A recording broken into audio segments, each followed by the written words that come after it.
Olá, hoje é terça-feira, 12 de janeiro de 2021. O grupo de conjuntura está aqui reunido mais uma vez para o seu podcast. E eu vou começar aqui chutando a primeira bola, que na verdade é uma bola otimista. É bom, de vez em quando, a gente dar uma notícia boa, né? E essa notícia é o resultado da produção industrial que foi divulgado pelo IBGE, acabou de ser divulgado pelo IBGE ontem, né? A produção da indústria geral, esse foi o dado de novembro, cresceu 1,2%, mas já é a sétima alta consecutiva, né? Com esse resultado de 1,2%, a indústria geral já se encontrava em novembro no nível 2,6% superior ao nível pré-pandemia, né? Uma recuperação bastante forte. Eu gosto muito de falar da indústria de transformação, porque a indústria geral inclui a indústria de transformação e a extrativa. A extrativa, às vezes, varia muito em função ou do mercado externo ou, eventualmente, de algum problema, por exemplo, um poço de petróleo que entra em manutenção, ou etc. Então, isso dá grandes alterações. Olhando a indústria de transformação, o nível de produção hoje está, em novembro, quero dizer, 4,2% a nível do pré-pandemia, o que é bastante, né? E se nós pegarmos os 3 últimos meses, setembro, outubro e novembro, para não ficar num mês só, que às vezes tem uma distorção, né? Mas esses últimos 3 meses estavam 3,3% acima dos iguais 3 meses de um ano antes. Ou seja, a indústria se recuperou com uma velocidade bastante rápida. Ela, hoje, ela já atingiu um nível de produção, o maior nível de produção desde o início de 2015, desde fevereiro de 2015, se eu não me engano. Isso realmente é um resultado surpreendente. Eu queria destacar que 8 dos setores de atividade do IBGE já estão com produção mais de 10% acima do nível pré-pandemia. Então, a gente tem um segmento da economia que está bastante aquecido. Não é de espantar que o índice de preços ao produtor da indústria subiu 17% desde fevereiro de 2020, desde o período anterior à pandemia. A gente sabe que estão também faltando insumos, etc. Muitos setores relatam que não estão conseguindo ampliar sua capacidade por falta de estoques, por exemplo, de insumos. Então, a gente tem essa situação muito particular. No passado, se a gente for olhar para o passado da economia brasileira, sempre que a indústria dava uma arrancada dessas, em geral, isso acabava dando partida a um ciclo expansivo na economia. Nesse ano, entretanto, nós temos 2 problemas. O primeiro problema é que a indústria cresceu, a demanda por produtos industriais cresceu muito, em parte impulsionada pelas todas as medidas de estímulo do governo, em particular o auxílio emergencial, que vão ser suprimidas agora. Então, isso aí deverá ter algum efeito. A segunda questão é que, mesmo que a indústria continue crescendo, porque os estoques caíram, ela tem que recuperar estoques, etc., etc., ainda tem algum fôlego pela frente.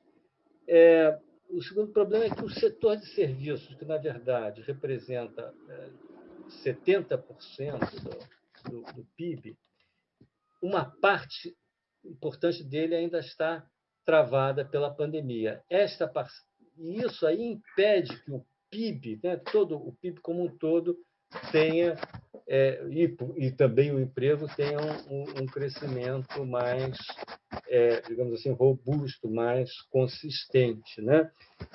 Isso aí, infelizmente, só vai ser resolvido com a vacina. Felizmente, finalmente, a vacina está começando agora a se tornar algo mais palpável, mais dentro do nosso horizonte de curto prazo.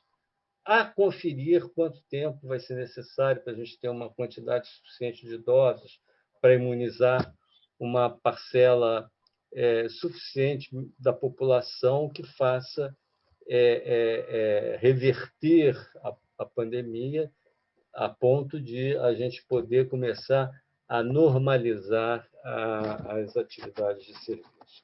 Então, eu queria iniciar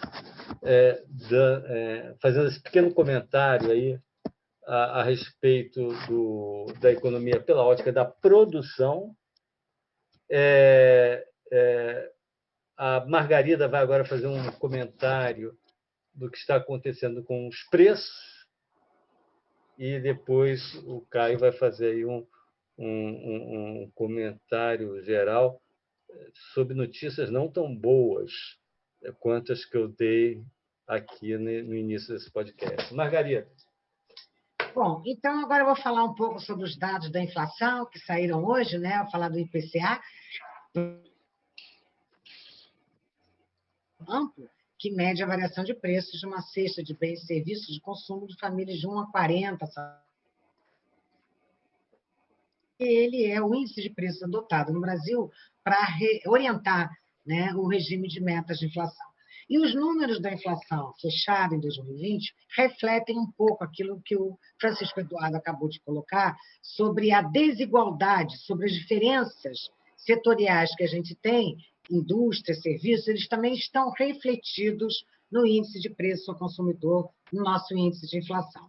Então, por exemplo, nós fechamos o IPCA em 4,52% no ano de 2020. Só que, olhando por dentro esse IPCA, ele tem diferenças enormes. Então, por exemplo, nós adotando aí a classificação do Banco Central, 3 grandes grupos de produtos, né, somando dá 100%, os itens que são chamados de comercializáveis são aqueles que são produtos tradables. Então, esses preços sofrem muita influência do câmbio e também da demanda, né?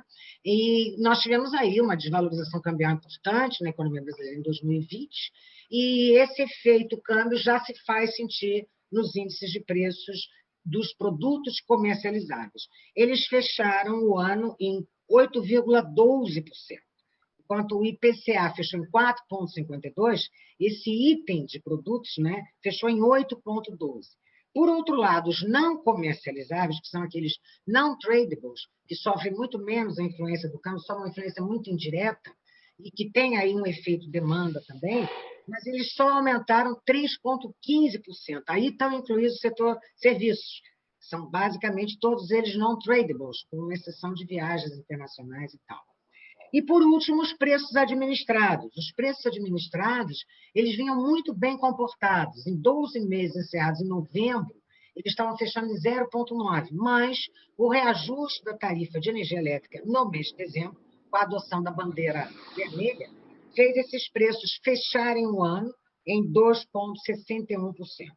Então, aí, resumindo, nós temos uma inflação que ela é muito desigual, o que torna mais difícil a condução da política monetária. O Banco Central vai mirar o quê, né? Já que ela é tão diferente. E tem um efeito câmbio forte aparecendo aí, e também uma demanda muito concentrada, que isso é o efeito da pandemia, né? Móveis, eletrodomésticos, construções, tudo isso foi muito por conta, uma demanda muito por conta da pandemia, já que serviços tiveram uma redução importante de consumo. Então, é isso, gente. Caio. Bom, o que eu gostaria de comentar é o seguinte, um pouco como o Francisco Eduardo anunciou no início, é uma contraface das boas notícias que foram no lado da livre atividade, particular da indústria, Na última semana, nós tivemos notícias ruins em relação a duas variáveis que são cruciais para o desempenho da economia em 2021. Quer dizer, uma se refere especificamente ao estágio atual de evolução da pandemia, um recrudescimento muito significativo do número de casos e mortes. O número de casos já ultrapassou o pico da primeira onda, o número de mortes está se aproximando do pico da primeira onda, mas com viés de alta, por causa do número de casos muito alto. Então, isso é uma notícia ruim. O segundo notícia ruim está do lado das condições financeiras, em particular da disparada muito forte do dólar e dos juros futuros na última semana, que praticamente devolveram toda a melhora forte que tinha acontecido em dezembro até o início de janeiro, nessas variáveis, juros e câmbio.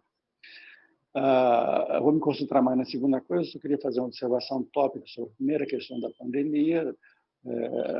Como o Francisco colocou, a gente está à beira de começar o processo de vacinação, e esse processo de vacinação, nos primeiros meses, ele vai estar, até pela questão da disponibilidade de vacinas, ele vai estar muito, na realidade, de forma praticamente exclusiva, concentrado nos grupos vulneráveis.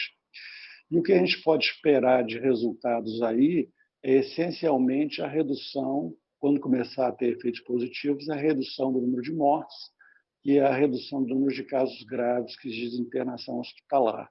Já em relação ao número total de casos, a gente não deve esperar nada de muito relevante durante muito tempo, exatamente pela natureza da vacinação concentrada nesse grupo mais restrito de vulneráveis.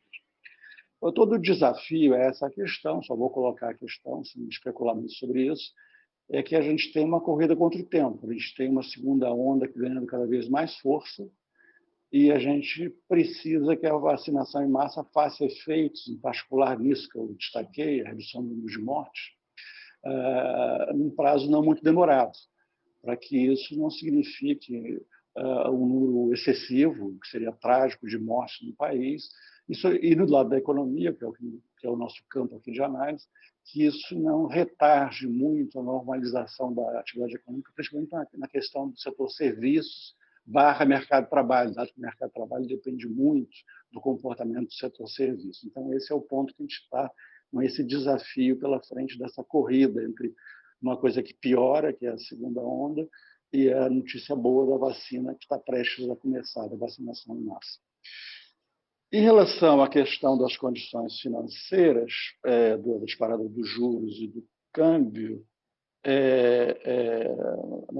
o que eu queria destacar é basicamente, é que em relação aos juros, nos dois casos a gente praticamente, como eu falei, devolveu a melhora que tinha ocorrido em dezembro, e no caso dos juros, o aumento em todos os diferentes prazos de juros, e no que se refere aos juros longos, que praticamente já estão muito próximos do que estavam lá no final de novembro, os juros os juros longo nível que tal são níveis francamente incompatíveis com o bom desempenho do investimento, que são níveis que desestimulam muito decisões de longo prazo dos agentes econômicos, que são tipicamente decisões de investimento. Então, isso significa que a gente não tem como esperar uma grande recuperação, uma recuperação muito expressiva do investimento no horizonte mais curto, e o crescimento, se houver, o crescimento dentro desse ano, trimestre a trimestre, vai depender muito do consumo das famílias, que vai ser... Então, nós temos um problema aí que o crescimento no curto prazo ele está, em parte, comprometido pelo desempenho bem aquém do desejável do investimento. E esse comportamento negativo do investimento, que se pode esperar, também afeta o PIB potencial nos próximos anos. Então, esse é o quadro que a gente tem do lado da atividade econômica em função desses juros longos tão altos que a gente tem hoje. Tanto no caso do câmbio quanto dos juros, a questão central por trás dessa disparada é a incerteza fiscal, que voltou à cena. Ela estava um pouco em suspenso no período das últimas semanas, em dezembro até o início de janeiro, voltou à cena por causa da proximidade aí da volta do Congresso às suas atividades, fim do recesso, e sinais cada vez mais claros de que o tema auxílio emergencial vai estar no centro da pauta do Congresso na volta aos trabalhos. além de ter toda a questão de alguma incerteza sobre o encaminhamento das agendas em função da eleição do novo presidente da Câmara e do Senado. Mas a questão de incerteza principal está ligada a uma coisa que virá dos dois lados, independente de quem ganha a eleição na Câmara, que é uma forte demanda pela retomada do auxílio emergencial. No caso do dólar, que está tendo uma desvalorização, o real teve uma desvalorização nessa última semana a maior do mundo, entre as principais moedas, o componente básico é a incerteza fiscal, mas há um componente externo de valorização do dólar no mundo, em particular em relação a moedas emergentes. E isso, em grande medida, pode ser atribuído à chamada onda azul. Na quarta-feira passada, houve a definição da eleição no Senado, né, com aquele segundo turno na Geórgia, que elegeu 2 senadores democratas, e com isso deu a maioria o Partido Democrata no Senado, e a expectativa de que, a partir disso, a economia americana tenha bem mais estímulos fiscais, mais crescimento, mas, em contrapartida, mais inflação, mais juros e mais dívida pública. Então, esse é o cenário que se tem. Na medida em que isso significa um diferencial de crescimento dos Estados Unidos em relação a outras economias e de juros dos Estados Unidos em relação a outras economias, como tendência que eu estou falando, mais favorável aos Estados Unidos do que era antes, isso joga a favor de valorizar o dólar. Na verdade, é isso, por enquanto, que a gente está assistindo. Em relação à incerteza fiscal, que está por trás tanto do comportamento do câmbio quanto dos juros, eu acho que a questão aí é que há boas razões para se pensar que vai ser inevitável gastos extrateto. E esse é um ponto central, nós já tínhamos até um pouco explorado na semana passada. Uma razão clara é a questão, que eu não vou me deter, porque a gente já comentou, da compressão das despesas discricionárias por conta, além do que ocorre todos os anos, e além do que se previa até poucos meses atrás, por conta de um descompasso totalmente não previsto há poucos meses atrás e atípico entre o índice que corrige o teto, que é o IPCA de 12 meses encerrados em junho, que foi 2,1, e o INPC, que corrige o salário mínimo, por extensão, benefícios previdenciários e gastos assistenciais, que, em conjunto, significam uma indexação via salário mínimo de 55% dos gastos obrigatórios. Esse índice deve ter fechado aí 5, eu não olhei hoje como é que fechou, mas a expectativa é que fechasse acima de 5,2. E o salário mínimo já foi corrigido levando em conta essa expectativa. Então, há uma compressão enorme dos gastos discricionais, há muitas dúvidas, muitos analistas têm dúvidas se isso será factível com o teto, muitos acham que não será factível, algum jeito terá que ser encontrado. Mas isso também significa que o espaço para a demanda do Congresso e da sociedade, de modo geral, por um novo gasto, um novo auxílio emergencial, ainda que reformatado, mais enxuto, etc., mais bem focalizado, esse espaço dentro do teto é virtualmente zero, ele será necessariamente um gasto extra-teto. Então, essa é a questão que se coloca, esse gasto terá que ocorrer assim, extra-teto. Então, a questão é que impacto isso terá, quer dizer, dado que vai ser um gasto extra-teto. Alguns argumentam que, na verdade, com o fim do auxílio, em 31 de dezembro, talvez o impacto na atividade não fosse tão grande, ou não seja tão grande por conta da chamada poupança das famílias. Eu andei olhando alguns indicadores indiretos disso, e um deles, relevante, é o saldo da caderneta de poupança, porque a caderneta de poupança é uma aplicação tipicamente popular, quer dizer, boa parte das famílias mais pobres tem ali a sua aplicação financeira, quando conseguem fazer alguma aplicação financeira, evidentemente. Então, e houve um momento espetacular do saldo da caderneta de poupança, isso seria uma indicação direta de que parte desse aumento seria uma poupança daqueles que receberam auxílio ou que fizeram saques do FGTS, que foi outra coisa que foi possível ano passado. Outro indicador disso, que eu não vou explorar muito para não me alongar, é o aumento do papel moeda em poder do público. parte desse aumento também está sendo atribuído, me parece que é um argumento correto, ao fato de que parte do auxílio foi pago em espécie, e isso representa uma espécie de poupança das famílias que receberam em espécie e que não gastaram integralmente o dinheiro. Dado que, quando gastam, adquirem, mesmo recebendo em espécie, adquirem bens, em princípio é de esperar que quem vendeu o bem deposite o dinheiro numa conta corrente ou numa aplicação financeira. Então, quando o dinheiro subsiste como papel moeda em poder do público, é uma indicação indireta, parcial, de que parte disso é poupança de quem recebeu esse auxílio e não gastou. Agora, isso não muda o fato de que existe uma imensa incerteza sobre qual o impacto do fim do auxílio na atividade econômica e o impacto social disso. Isso é que está por trás da preocupação geral e da demanda mais ou menos generalizada por uma recriação do auxílio, ainda que em bases bem mais restritas. O que eu queria, para encerrar, o que eu queria chamar a atenção é o seguinte, é que o comportamento dos juros futuros e do câmbio nessa última semana, já refletindo essa preocupação com a volta do auxílio, é uma indicação muito forte de que esse gasto extrateto, como o auxílio, não será uma questão nada trivial, né? Pelo seu impacto potencial negativo sobre juros e câmbio e, indiretamente, sobre o PIB e inflação.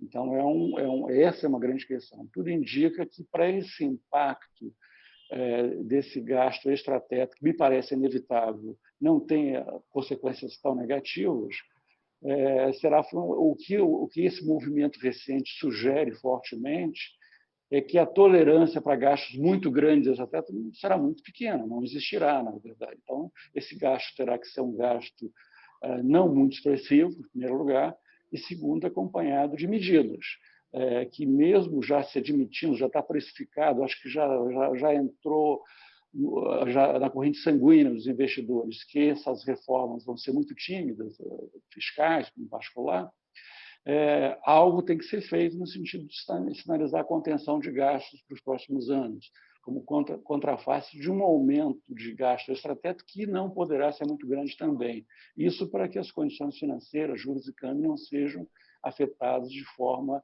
a inviabilizar o crescimento e ter consequências na inflação via câmbio, na verdade. Então, esse é o quadro que a gente está hoje. Quer dizer, a sinalização da última semana é uma sinalização de que a tolerância a esse gasto será limitada. Eu insisto no ponto que eu falei aqui, encerrando mesmo, que eu falei na semana passada, sobre que eu achava que as condições financeiras, juros e câmbio, não estavam precificando uma impossibilidade completa de se mexer, de não cumprir rigidamente o teto. Eu acho que há algum espaço para isso, mas juntando o que eu disse semana passada com um movimento muito preocupante dessa semana das condições financeiras, que dá para dizer que esse espaço é limitado e terá que ser trabalhado com muito cuidado. Se a sinalização for de aumentar muito o gasto extrateto via auxílio, por exemplo, e nada fazer de minimamente relevante em relação a gastos no futuro, eu acho que o efeito está ficando claro que será muito ruim para a economia. Tomara que isso não aconteça. Bom, eu gostaria só para diga, complementar um pouquinho o Caio e juntar com a história da Margarida, sobre o papel que o aumento da inflação tem no ajuste macroeconômico. Tá? Ou seja, a inflação ainda está em um patamar não tão alto, 4,5%, mas lembremos que 6 meses atrás as expectativas de inflação para o ano 2020 estavam mais próximas de 2%. Isso aconteceu um forte aumento, uma aceleração da inflação no segundo semestre do ano passado. Isso tem alguns efeitos sobre a economia. Tá? Do lado fiscal, ela não tem um efeito de curto prazo sobre a regra do teto, porque o teto para este ano 2021 já foi definido pela inflação que tínhamos até junho do ano passado, que era relativamente baixa. Tá? Mas pode ajudar para o ano que vem, 2022. Não? Então, a gente pode cumprir a regra do teto em 2022 com um pouquinho mais de folga, por causa de que a inflação, provavelmente em junho deste ano, esteja mais próxima de 6,5%. Esse é um efeito, digamos, que facilita o ponto que o Caio estava destacando sobre o cumprimento ou não da nossa âncora fiscal, não, que é a regra do teto. Mas, por outro lado, tem um mecanismo de que esse aumento da inflação, por um lado, reduz o valor da dívida pública em termos reais. Isso, digamos, tem um efeito, digamos, sobre os prêmios de risco ao reduzir a dívida em termos reais, tá? E, por outro lado, tem um efeito sobre o poder de compra das famílias, tá? Aquelas famílias que não têm ajuste de suas rendas vão sofrer uma forte redução no seu poder de compra. Como a Margarida destacou, a inflação média foi 4,5%, mas, por exemplo, alimentos e bebidas, o ano passado, teve uma inflação de 20%. Então, o poder de compra das famílias, tá? E no caso do funcionalismo público, que não tem ajuste nas suas remunerações, eles também vão sentir e vai ajudar um pouco no ajuste fiscal, na medida de que a receita se ajustam com a inflação, tá? Por causa de que aumenta o valor das vendas e dos impostos, enquanto que uma parte das despesas, o gasto com funcionalismo público, não se ajusta com a inflação. Então, o ponto é que a inflação está começando a ter algum papel, e vai cumprir no primeiro semestre deste ano, um papel no ajuste macroeconômico. Tá? Por enquanto, é difícil de medir e os efeitos não devem ser sentidos. Mas se a inflação se perpetuar, digamos, num patamar mais elevado, tá? A inflação pode voltar a ser, como foi no passado, um elemento importante dentro da macroeconomia brasileira. Pois é, Alice, esperamos que isso aí seja algo episódico, né? Mas quando os governos não tomam as decisões, não fazem aquilo que tem que ser feito, a inflação, em geral, tem esse papel de fazer o ajuste, fazer o trabalho sujo. Papel Né? sujo. Então, esperamos que a gente consiga, no futuro, fazer o que tem que ser feito e não precisamos ter a inflação aí de volta para cumprir este papel. Né? Ficamos por aqui. Voltamos na próxima terça-feira com mais um podcast do Grupo de Conjuntura. Até lá.